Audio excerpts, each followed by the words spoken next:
Ipinagmalaki ni Pangulong Noynoy Aquino ang modernization sa Armed Forces of the Philippines sa ilalim ng kanyang administrasyon. Kasabay ng kanyang pamamaalam, pinaalalahanan niya ang militar na pag-aralan ng husto ang anumang misyon na kanilang haharapin. Nakatutok si Mariz Umali. Ito ang pamamaalam ng AFP sa kanilang Commander-in-Chief nitong nakaraang 6 na taon.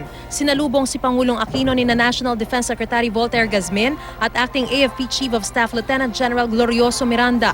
Sinundan ang pagpasok ng mga tropa ng Sandatahang Lakas. Sa halip na sumakay sa sasakyan para sa tradisyonal na inspeksyon ng mga tropa, naglakad ang Pangulo para ikutan sila ng mas malapitan. Ito na ang kahuli-hulihang pagkakataong bibigyang pugay ng Sandatahang Lakas ng Pilipinas si Pangulong Noynoy Aquino bilang kanilang Commander-in-Chief. Kaya naman sa kanilang final salute sa Pangulo, labis din ang kanilang pagpapasalamat sa atensyon at suportang binigay nito para sa modernisasyon ng AFP at pagbibigay din ng karagdagang sahod sa kanila.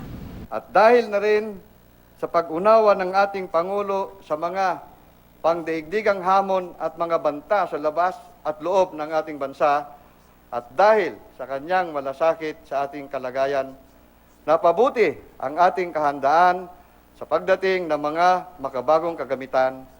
Tunay ngang kahanga-hanga ang kanyang paglilingkod at pamumuno sa atin. Mabuhay ang ating Pangulo. Palakpakan natin. Sa kanyang talumpati, ipinagmalaki ni Pinoy na malayo ang narating ng kanyang administrasyon sa pagmodernisa ng Sandatahang Lakas. Naalala ko po, noong ako'y nasa Kongreso pa, dumalo ko sa hearing kung saan tinatalakay ang pagbili ng isang C-130.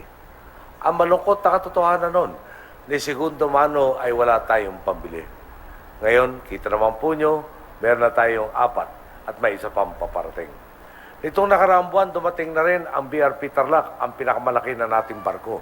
Sa kauna-unahang pagkakataon, mayroon tayong sasakyang pandagat na pwedeng magsilbing ospital at command center sa panahon na sakuna. Pinapurihan din ng Pangulo ang nagawa ng militar para ipagtanggol ang West Philippine Sea. Nagkaroon ng pagtatangkang harangin ang paghahatid ng mga kinakailangang supply ng ating mga marino nakadestino sa BRP Sierra Madre. Alam naman natin, ang katungkulin nating bansa sa West Philippine Sea, lamang na lamang sa kagamitan. Nag-isip ngayon ang ating hugbong pandagat. Paano natin magagawa ang misyon? Ginamitan nila ito ng tinatawag na seamanship. Idaanan nila ang ating fishing vessel sa mababaw na bahagi ng dagat, kaya di nakadikit ang mga moderno sasakyang pandagat ng katunggali. Dulo nito, mission accomplished. Pinasalamatan din ng Pangulo ang militar at pinaalalahanan na pag-aralan ng husto ang anumang misyong haharapin. Mariz Umali, nakatutok, 24 oras.